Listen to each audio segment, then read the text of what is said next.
It is true that there has been significant regulatory headwinds over the past few months. We have responded by tinkering with our business model. We've repositioned our business in such a way and manner that enables us to continue to grow despite all those regulatory challenges. Withdrawal by customers from the ATM machines owned by their home banker continues to be free. I think that key point is very, very important. So if you're a customer of First Bank, you can come as many times as possible to my ATM machine to make withdrawals. Where the challenges set in is when people go on to other people's machines to go and make withdrawals. And even that, you're allowed to withdraw, at least only when you have withdrawn more than 3 times that the charge is set in. And the way it works is that the bank, your own bank, gets charged each time you make withdrawal from another ATM machine. So somebody needed to be compensated for that. But the fundamental thing is that when you withdraw from the ATM machine belonging to your own bank, it is free. When you withdraw up to a certain limit, even from ATM machine that belongs to other bank, it's also free. So what the CBN has done is not to reverse, as is being put, but most importantly, they're just trying to prevent abuses, if you see what I mean. So people going in frequently, take 500 naira, take 500 naira, because there's a cost of service. This ATM machine, they cost money. To maintain them also costs money, if you see what I mean. So really, the fundamental message that I would like to convey is that the usage of ATM machines remain essentially free when you use the ATM machine belonging to your bank. And even when you are in the location where the nearest ATM is not the one for your bank, it is still free up to a certain number of times. So I think that's the most important thing. First Bank, we are truly the leaders as far as ATM is concerned. We actually own about 25% of the ATM machines in the entire network. So truly speaking, for our own customer, they are able to access our ATM at virtually all the critical locations. And we were also very strategic when we position our ATM from the word go, such that in most cases, we will expect our customer to have an ATM machine relatively close to wherever it is that they would like to draw cash.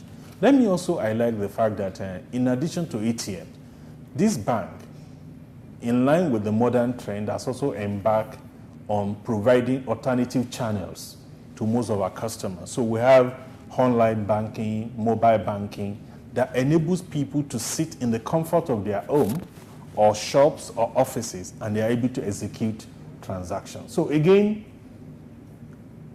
in line with development of technology, people also need not physically visit either the branch or the ATM machine for them to carry out banking transactions. This is fully in line with the cashless policy of the Central Bank of Nigeria. And we, as the largest financial institution in Nigeria, we are fully working with Central Bank to promote this particular agenda because it makes the economy to be more efficient and more effective.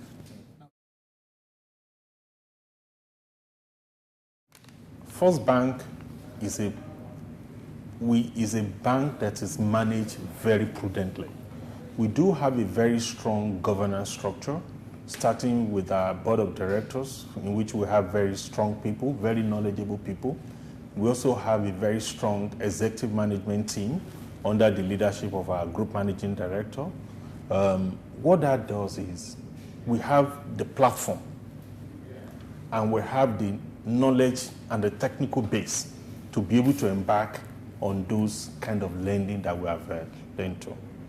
We do have a very robust credit risk management system and framework where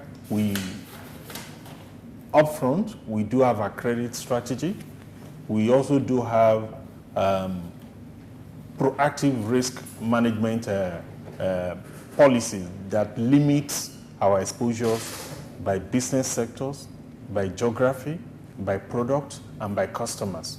And all these policies and framework, what they do, they essentially cap our exposure within sectors, within subsectors, and to certain categories of obligors. So what I'm saying in essence is that even though we are the largest we're the largest bank in Nigeria, those exposures that you are seeing, they've been prudently determined, they've been evaluated, and they all fall within our internal benchmarks for those sectors. And it is also very important that to highlight the fact that a bank cannot exist in a vacuum. The balance sheet of a bank will be a reflection of the opportunities available in the domestic economy.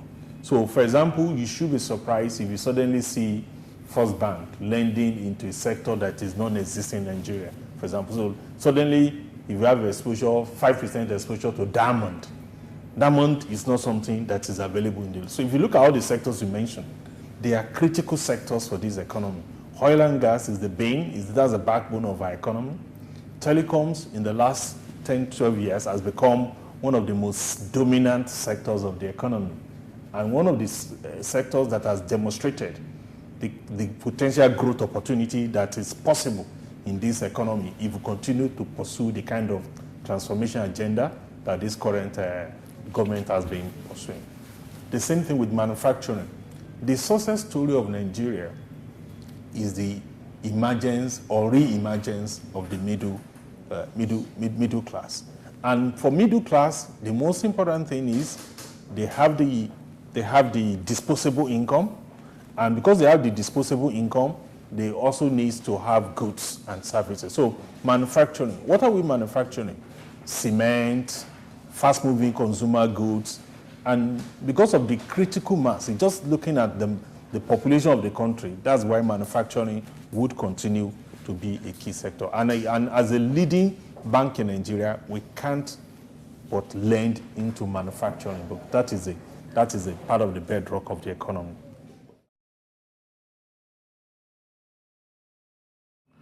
The interest rate that is being charged by a bank is a reflection of the domestic economy. So, I will take you back to the inaugural speech of the new governor of the central bank. Part of his strategic objective is to ensure that over a period of time, the interest rate regime in the economy goes down. And we as bankers will definitely support that agenda. But for that to happen, there are a number of things that needs to happen in the economy. And that is why even the governor did not say he was going to, it's not something you can legislate. It's something that needs to reflect certain variables in the economy. And it's a journey. It's not something, like I said, it's not something that can come overnight. It's a gradual process. And I'm aware, like you're aware, it's one of the key things that the governor has made a priority for himself. The operational expenses of banks, for the most part, is reflective of the level of infrastructure available in our domestic environment. So, for example, if you have a branch at a location where electricity is not readily available, or where the supply from the national grid is epileptic, then you need to be able to provide your own standby generator. In fact, for the most part, most branches of banks across the country tend to operate on generator because, again, you don't want to be switching on and off from the national grid. Again, your customers expect 24/7 access to their banking database because I mentioned to you earlier on that people cannot transact banking businesses in the comfort of their homes.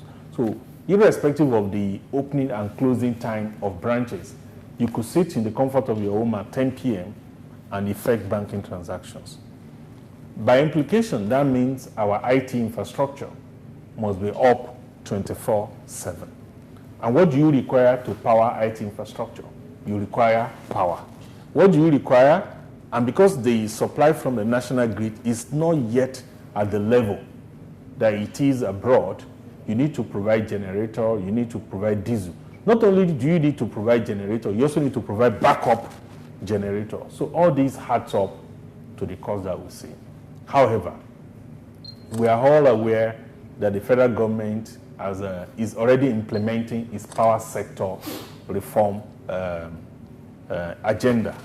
Already, a significant progress has been made. I'm aware that power supply, at least in my own neighborhood, has improved. So as these things get better, we become more efficient.